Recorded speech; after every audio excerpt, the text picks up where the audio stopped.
Hi, this is Scott with eTrailer. Today we're going to be taking a look at and installing our CURT Class 3 hitch for 2020 Audi Q5. Our CURT Class 3 hitch we have on our Audi today is going to be a hidden cross tube design, so most of it is going to be hidden up in behind your fascia. This section of your hitch right here, your main part that you're actually going to be using, is going to be the only part that you're going to be seeing. Our CURT hitch is going to have a 2-inch opening, and that is going to accommodate most of your popular accessories that are on the market today. And it is really common for everything pretty much anymore is a 2-inch receiver. It's going to have a tongue weight rating of 750 pounds. That's going to be your tongue pushing down on this portion of your hitch itself. And that is the combination of your bike racks with all your bikes on it, your cargo carrier with all your gear on it, and that's the weight for that. It's going to have a gross trailer weight rating of 5,000 pounds, and that will be the weight of the trailer and everything you have on that.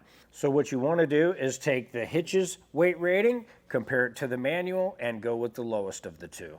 Your hitch is going to have a welded on chain loops, and it's going to accommodate either your S style or your clevis style hooks. So either one of those are going to help keep your trailer secure when you are towing. It's going to have a 5/8 pin hole opening, and that's going to secure and keep any of your accessories on. This hitch will not come with a pin, so a lot of your accessories on the market may have a pin with it, or you can pick one up here at eTrailer. Another nice option is the lockable pins. Those are really nice, so if you walk away from your vehicle and you have your accessories on, you can lock that in place so nobody can take any of your accessories off while you're not around. As far as measurements go, from the center of our pinhole to the edge of the bumper, we're looking at about 2.5 inches there. And with that number, that's the number you want to use to see if any of your accessories that may fold up and stow away will make any contact with the back of your vehicle when you do fold those up.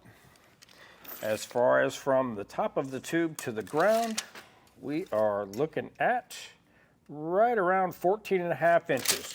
And with that number, that's the number that will help you decide if you need any raise in the shank of any of your accessories like your bike carriers or your cargo carriers. As far as installation goes for this hitch, it can get a little bit involved. You will need to remove your rear fascia to get it installed. If it's something you don't have time to do and you really don't feel like messing with it yourself, you can take a look at our dealer locator and find something local to have it installed for you. Or if you feel like install it yourself, stick around, watch our video, and we'll help you get it installed. To start our installation, we're going to have little Torx bits here on the back. We're going to have 4 of them across. We're going to take a T25 Torx bit and just get them screws removed.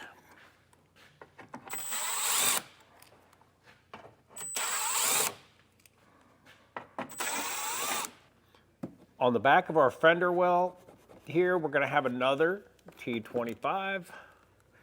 We're going to have one of these on each side. We'll go ahead and get those removed. Now we pull back our inner fender trim, and back here on this area here where your trim panel is going to be, you're going to have 3 25mm star bits back here. We need to get those out. And these can be really hard to see and really kind of tricky to get at. So just be patient.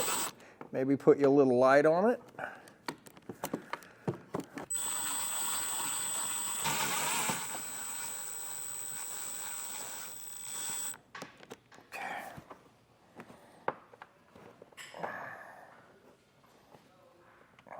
Okay, now we got those 3 out. We'll do the same thing on the other side.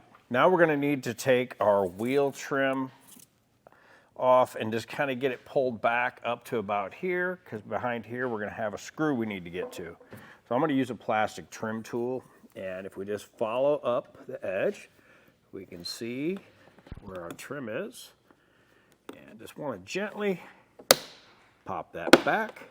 As you can see here, we do have some blue painter's tape on. What we're going to do with that is just going to keep us from scratching up anything on our body. I'm just going to move our way up with our trim tool and carefully pop those loose.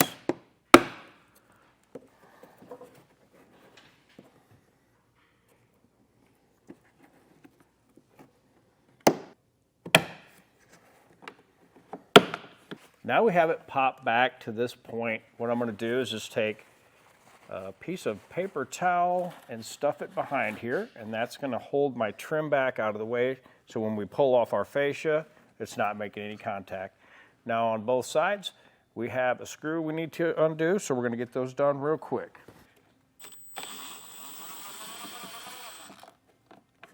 Now we'll need to get into our trunk space area, and we need to get our floor removed. With that, we'll just pull that out of the way. Now we need to remove this back panel. What I did is just get it popped up, and once you have it popped up, you get your fingers under it and just apply pressure upward and move along, and just move that out of the way for now. Now you're going to have 4 rubber plugs along the back. Your furthest to the outside of your vehicle is the ones you want. You just want to get a trim tool behind that and pull that rubber plug out. And behind here, we have a 10mm nut. We're going to go ahead and get those popped out. Now when we're doing these 10mm nuts that they have in here, we want to be really careful and not to drop it down in there. So I'm just going to do this slowly while I have a light in there, making sure I'm kind of keeping an eye on it.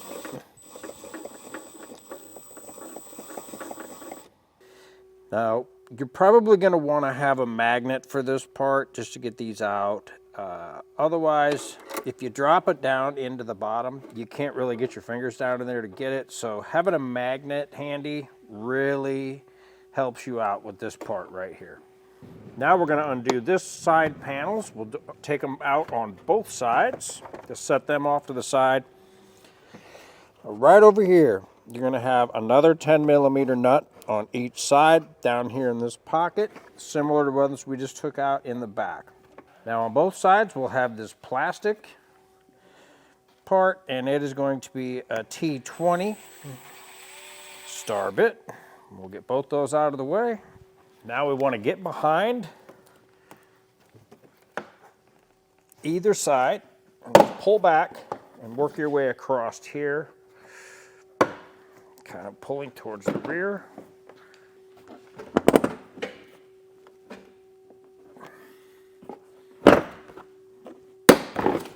Now we can just lift away, and we'll just set it right there for now. Now we'll come through and remove all of our bumper brace bolts.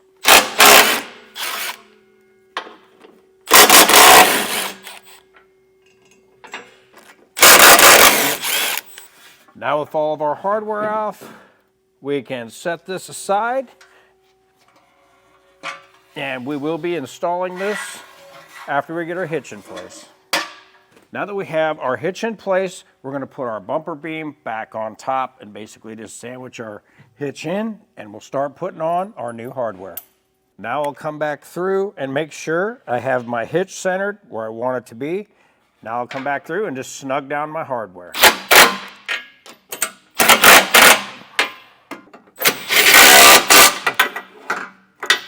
After we have them all snugged down and our hitch where we like it, we'll come back through and we'll torque down our hardware to the specifications listed in our instruction manual.